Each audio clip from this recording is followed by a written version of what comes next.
नमस्कार। आज बात करते हैं भारत के एक बहुत ही ज़रूरी एजुकेशनल डॉक्यूमेंट की, राष्ट्रीय पाठ्यचर्या की रूपरेखा 2005।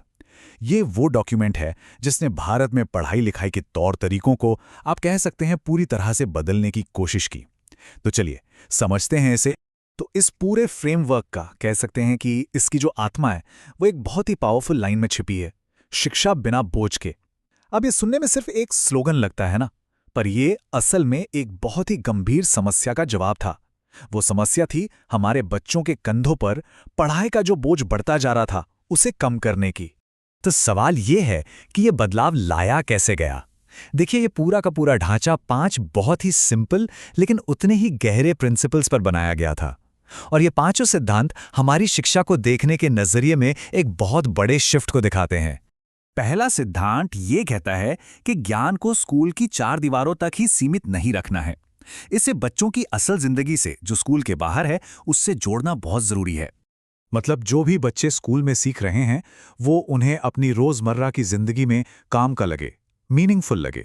क्योंकि सीधी सी बात है, जब पढ़ाई जिंदगी से जुड़ जाती है तो वो बोझ नहीं लगती है ना।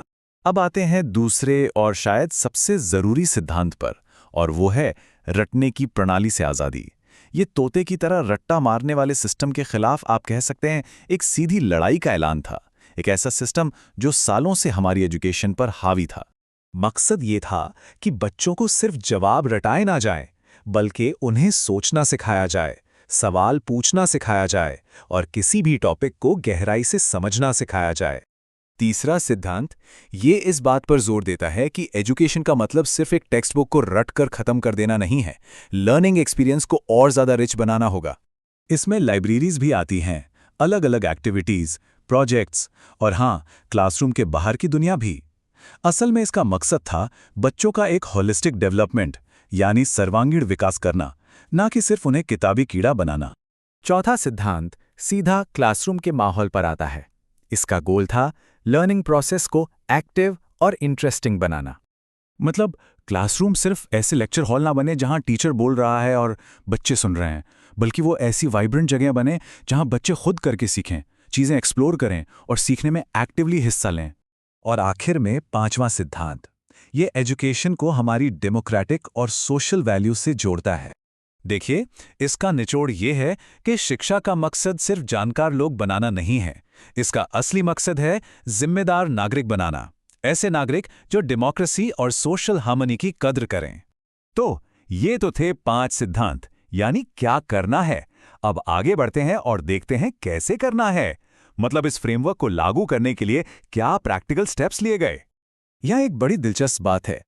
इस पूरे डॉक्यूमेंट की जो इंस्पिरेशन थी वो भारत के महान विचारक रविंद्रनाथ टैगोर के एक निबंध सभ्यता और प्रगति से आई थी।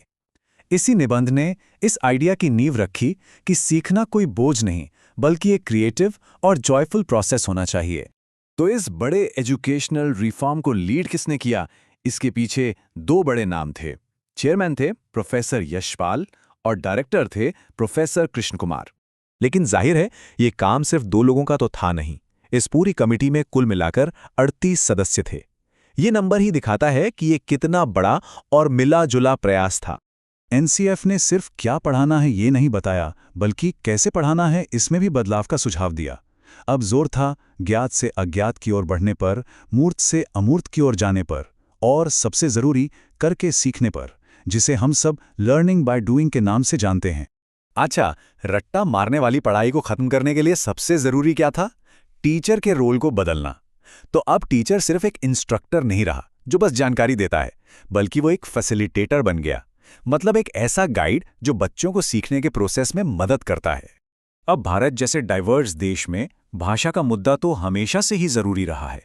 तो एनसीएफ ने 3 लैंग्वेज फॉर्मूला को अपनाया और एक बहुत जरूरी बात पर जोर दिया कि प्राइमरी लेवल पर बच्चों को उनकी मदर टंग यानी मातृभाषा में ही पढ़ाया जाना चाहिए।